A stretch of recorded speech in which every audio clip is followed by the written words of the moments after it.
समाजातील थोर व्यक्तिमत्व म्हणजे संत श्रेष्ठ श्री सावता महाराज आहे बरं का.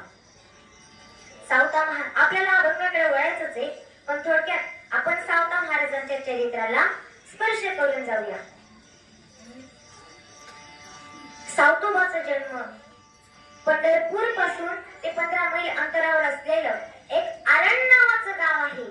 त्याच गावी शके 1162 ला पवित्र